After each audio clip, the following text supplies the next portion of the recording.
warahmatullahi wabarakatuh. Perkenalkan, nama saya Dian Dana Andarminasari, mahasiswa PPG dalam Jabatan Kimia kategori 2 Universitas 11 Maret Surakarta. Hari ini insya Allah saya akan melaksanakan sharing dengan siswa saya tentang wawasan kebinekaan global di kelas 12 IPA SMA Islam Sudirman Fakiz Magelang. Berikut adalah siswa-siswi saya kelas 12 IPA. Saya hai dulu semuanya.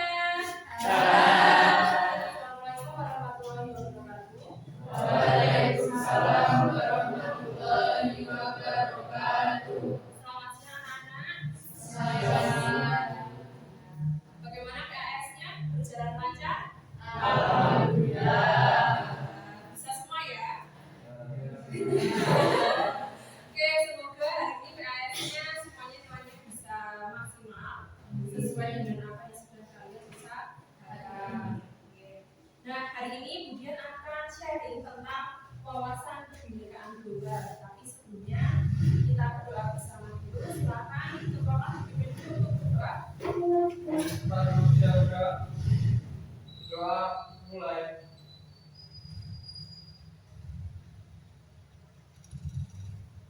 Doa selesai. Ya, terima kasih Mas Kiono. Oke, kalian pernah dengar tentang kebinekaan global? Pernah dengar belum? Ini beda ya? Pernah? Belum. Barusan ya tadi ya. Ya. Ini berkaitan dengan materinya Bu Afri apa? BBM. Jadi di kebinekaan global itu sebenarnya ada 5 topik, tapi di sini kemudian memilih topik yang pertama yaitu dengan tema dunia yang berwarna. Tapi sebelum kita memulai membahas lebih lanjut tentang kebinekaan global, kita akan menyanyikan dulu lagu kebangsaan Indonesia Raya. Silakan salah satu bisa mencoba dulu.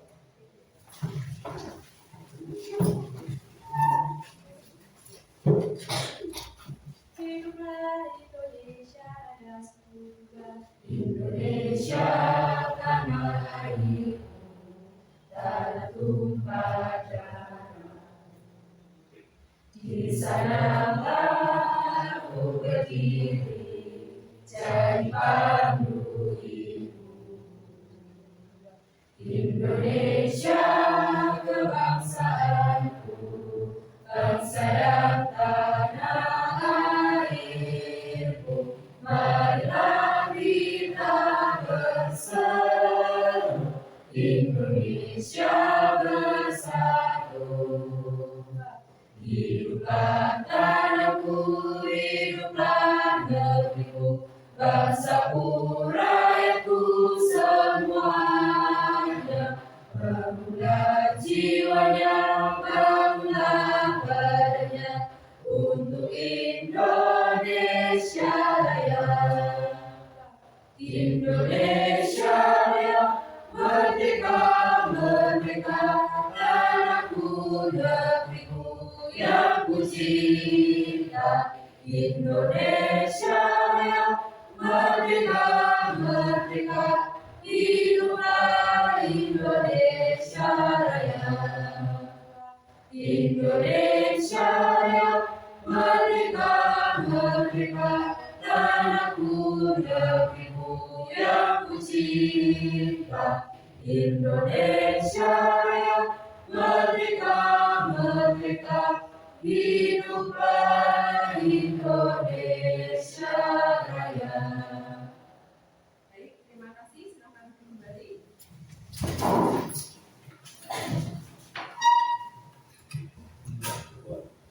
Oke, dia akan melanjutkan tentang kebinekaan global. Jadi yang namanya kebinekaan global adalah bagaimana cara kita menghargai atau menghormati adanya keberagaman.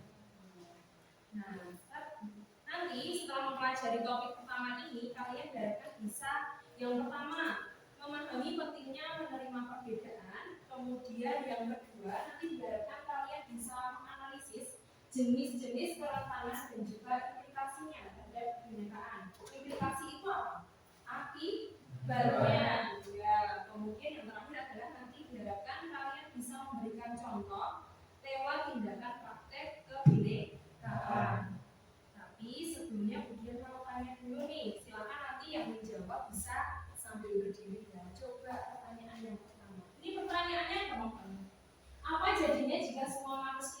dunia ini seragam. Jadi mulai dari warna kulitnya sama, adat istiadatnya sama, bahasa yang digunakan sama. Coba Mas Priyono, kira-kira gimana Mas sambil berdiri ya?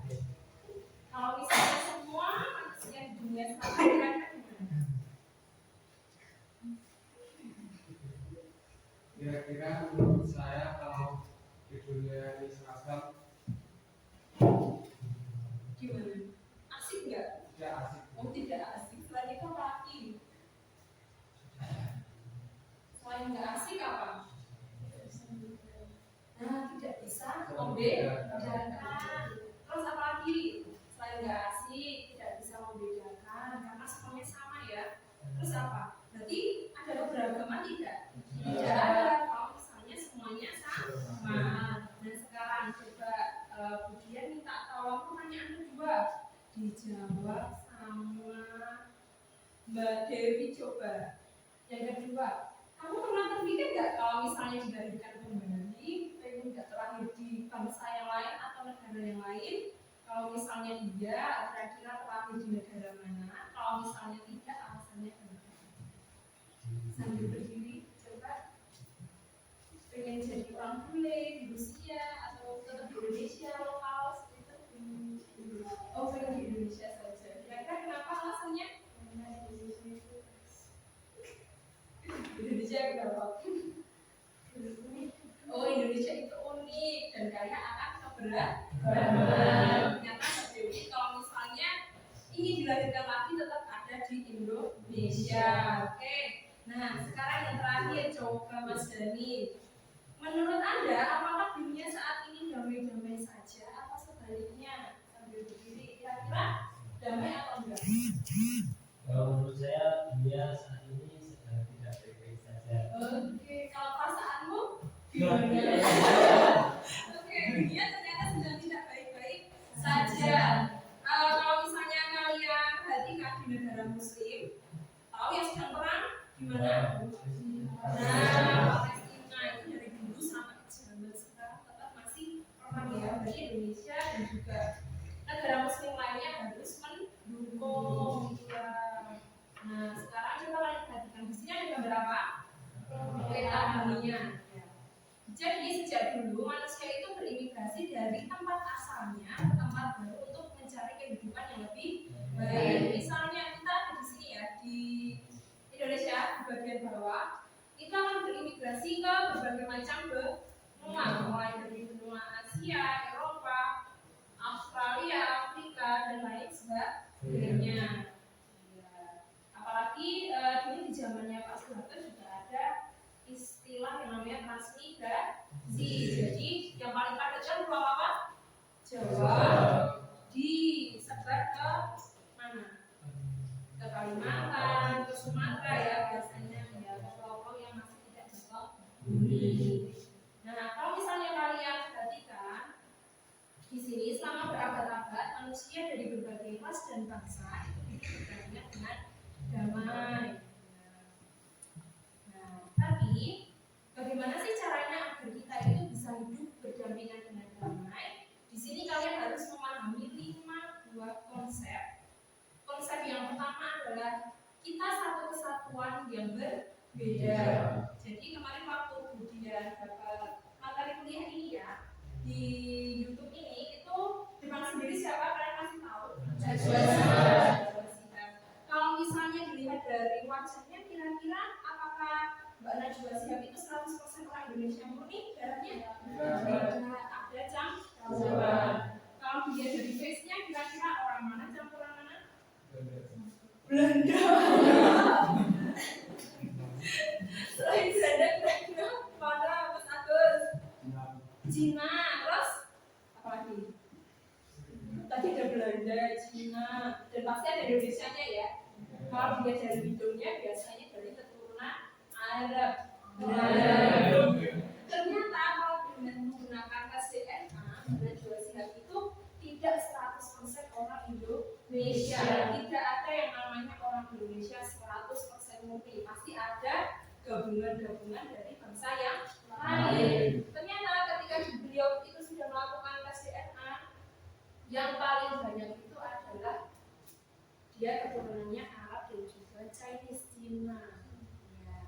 Jadi semua itu adalah gabungan dari berbagai macam bangsa. Nah, pada akhirnya kita akan terhubung pada sumber yang sama. Jadi jangan saling membedakan satu sama lain. Nah, sekarang konsep yang kedua adalah ragam manusia, ragam bangsa, dan juga ragam bahasa. Coba. Kalau terima kasih di bahasa Indonesia kan terima kasih ya. Kalau misalnya di bahasa, kamu tahunya bahasa apa Mas Mundo? Selain bahasa Inggris, oke. Terima kasih. Thank you, luar biasa. Mas Adi selain bahasa Inggris tahunya bahasa apa? Bahasa Jawa. Bahasa Jawa apa? Terus apa lagi? Tadi baru bahasa Inggris sama bahasa Jawa ya. Bahasa Jepang? Arigato. Arigato gozaimasu. Bahasa Prancis apa? Merci beaucoup. Cina? Ayo yang sama nonton drama Cina. Cina ya. Kalau Korea? Korea? Langsung nyaut kalau Korea. Oke, betul sekali. Nah, sekarang coba kalian perhatikan. Di Indonesia ini artinya apa? Oke. Ternyata di Indonesia, Amerika dan juga Inggris sama. Gestur seperti ini adalah oke. Tapi kalau misalnya kalian di Brazil ya, ternyata itu adalah di nah. Sedangkan kalau di Rusia ini artinya kosong. Dan kalau Jepang di sini gini artinya uang. Kalau di Indonesia uang gini ya. Kalau gini apa? Ternyata ketika kita membuat gestur jangan asal-asalan. Karena apa? Di Indonesia belum sama dengan yang ada di luar negeri. Ya. Nah, sekarang konsep yang ketiga adalah keragaman tingkatan kecerdasan. Apakah kecerdasan setiap orang sama? Tidak, pasti berbeda. Ada yang kognitifnya bagus, ada juga yang kognitifnya kurang bagus. Tapi di bidang minat ternyata kognitifnya lebih bagus. Oke, sekarang coba kalian perhatikan dulu. Kemudian akan menampilkan video tentang dua orang sahabat. Ini adalah cerita dua orang sahabat Ijo dan Ijal. Di sekolahnya, mereka terkenal sebagai siswa cerdas berprestasi. Bedanya, Ijo lebih suka bergaul hanya dengan orang yang sama dengannya. Sementara Ijal pergaulannya luas dengan teman yang beragam. Ijo lebih suka berkumpul dengan orang dari suku yang sama. Karena bahasa dan budayanya gak beda, jadi gak ribet. Sementara teman Ijal beragam suku bangsanya. Meski kadang ada salah paham bahasa dan budaya, tapi Ijal bisa mengambil pelajaran darinya. Ijul tak mau berteman yang beda agama karena punya banyak prasangka. Kalau Ijal berteman dengan orang dari beragam agama. Dari sana, Ijal jadi belajar menghargai sambil tetap meyakini agama sendiri. Urusan hobi, Ijul cuma asik dengan komunitasnya sendiri. Kalau Ijal senang kolaborasi, berbagai komunitas dia ikuti. Saat kuliah, Ijul tak kemana-mana, sementara Ijal mendapat kesempatan pertukaran mahasiswa ke berbagai negara. Dengan lingkungan yang terbatas, Ijul gak mudah menemukan pekerjaan yang pas. Sementara Ijal punya network yang luas, sehingga tak sulit menemukan pekerjaan yang sesuai passionnya. Saat reuni, Ijul dan Ijal bertemu kembali. Dua orang sahabat yang dulu sama-sama siswa berprestasi, kini sudah jadi dua pribadi yang berbeda. Saat ngobrol, Ijul cenderung berpikir sempit, sementara Ijal terlihat berwawasan luas dan terbuka. Pembicaraan Ijul lebih banyak keraguan dan penghakiman, sementara Ijal penuh keyakinan dan penghargaan. Dari cerita tadi, kira-kira kamu termasuk tipe Ijul atau Ijal? Dari survei Fishjet, ternyata pelajar lebih cenderung bergaul dengan kelompok yang memiliki kesamaan. Ini gak salah, karena itu memang lebih nyaman. Tapi kalau kamu mau sukses, berwawasan luas, cobalah keluar dari zona nyaman. Pengalaman luas tentang perbedaan dan keragaman menentukan tingkat literasi antar budaya atau intercultural literasi. Literasi ini jadi satu faktor penting yang menentukan kecerdasan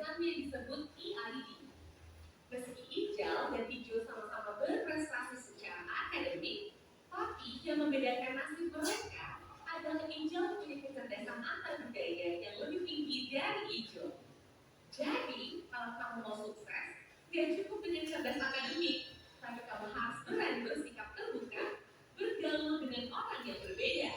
Dengan begitu, kamu layak menjadi warga dunia.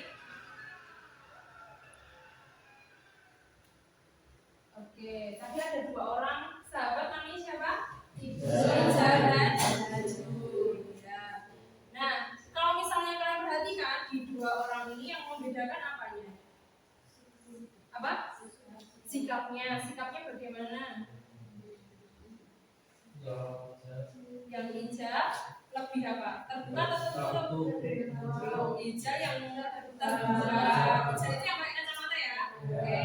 Ica itu lebih terbuka. Sedangkan kalau Ijul pengennya temenannya tetap dengan satu budaya yang sama. Nah, jadi dari video tadi kita bisa mengambil kesimpulan bahwa ketika kita mau keluar dari comfort zone itu berarti apa?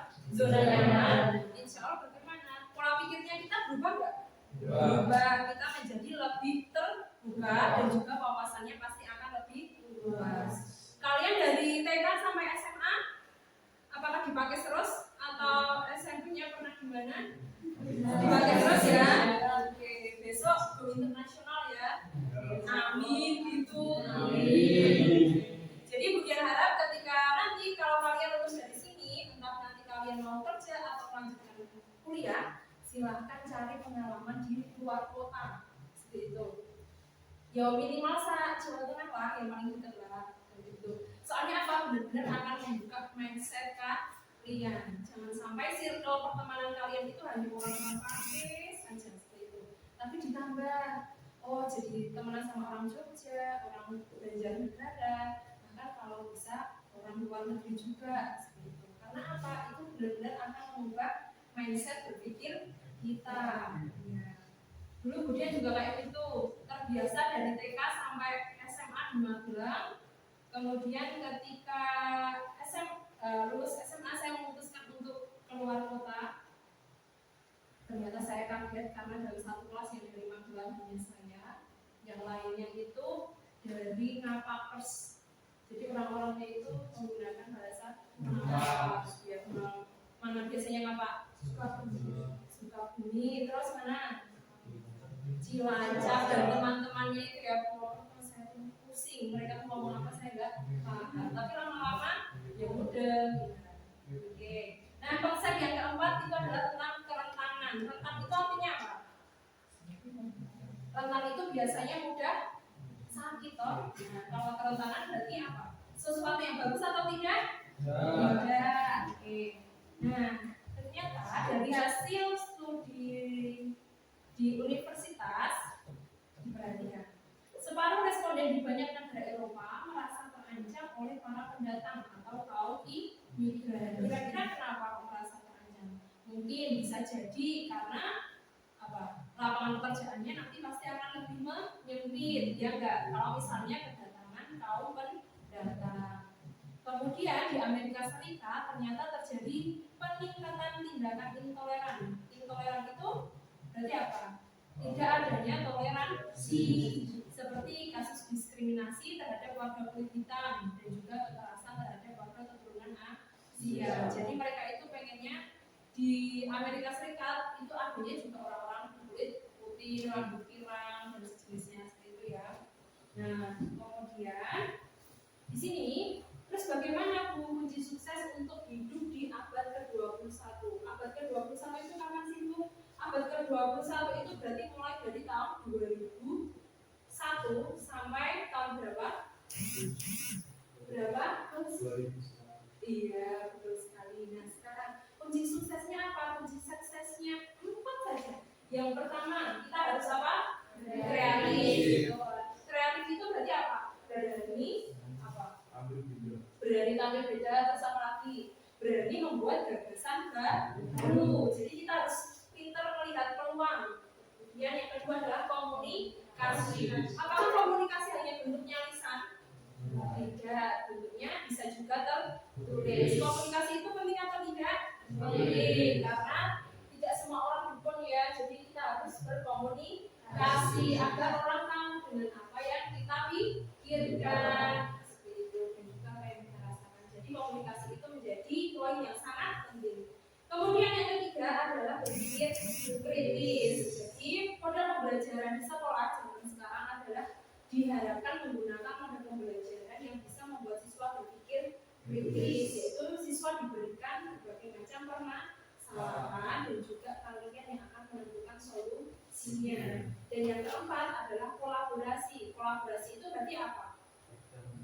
Bekerja sama. Jadi bagaimana cara kita bekerja sama dengan orang lain agar bisa memecahkan berbagai macam permasalahan. Jadi kalau misalnya 4C ini sudah dilatih sejak dini dan diterapkan di rumahmu, di sekolahmu, dan juga di lingkungan masyarakat, nanti insya Allah kalian pasti bisa sukses di abad ke-21 ini. Oke. Nah, mungkin itu saja sharingnya dari Budian. Terima kasih sekali untuk waktunya, semoga bermanfaat. Budian cukupkan sekian. Terima kasih. Wassalamualaikum warahmatullahi wabarakatuh.